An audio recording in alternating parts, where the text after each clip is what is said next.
age where like he thinks that he's running shit, and I'm like, nigga, you don't pay bills, shut the fuck up, like, you know, like stop that, like, you know what I'm saying? But like, it's all good. I just turn on some like Ultimate Marvel versus Capcom 3 and humble his ass real quick. So you know, so we gets down. So this piece is about him and my relationship with him and how kind of he's helped me really decide, you know, what it means, what family really means, and how he's helped me. A lot of this tour is actually because of him, and how he's given me purpose in my walk, in my artistry, in my life, and so yeah. So this poem, the title of the poem is also the first line of the piece, so here you go.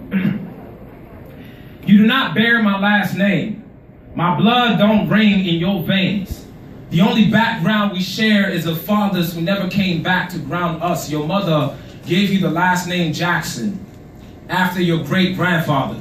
He was a bricklayer. That means that your last name is foundation. Your last name is a means for construction. People would teach you how to destroy before ever showing you how to build. I never took the title of stepfather, but only took to stepping up to the plate after your mother was dined on and skipped out on the bill of fatherhood. Your birth was a reluctant chore that your father would not inherit. My last name, Madame, means ball. That means that my last name is bravery or a tool for gains. But how my ancestors hid such a meaning, as if they knew that my father would never have the balls to play his part. I inherited my father's inadequacy. So he gave me old-type blood, a reluctant inheritance. I hold the world in my veins just as strongly as I do a lifetime of questions, a history of addictions, and an often treating women like tools for games. But there were nights that I held you, like the attempt to right my father's wrongs, like the right choice, like a proud last name. So as the father to you, I learned to be. These are my most sacred rules of living. In lieu of emergency, break this from the glass case of your heart. Use its contents like an axe to break free from all reckless decisions. 1.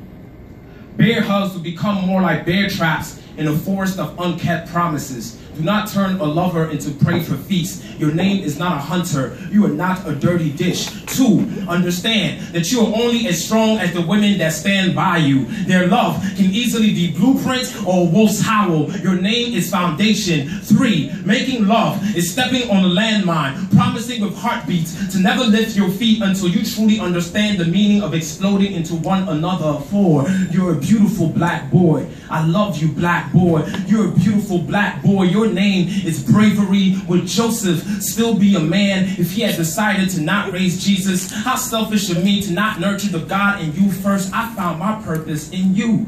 Your lifetime of questions answered. Calling you my son is a beautiful construction shining from my mouth. Your name is not a surrender. It is not shame. It is not a lonely refuge for pity or an accident. You were not a fucking accident in the first moments of connecting eyes. I knew that I could never give up on you. So become your own molded testament. Let the actions of your hands be more than just a well-tuned apology that will always be stronger than any last name. Word.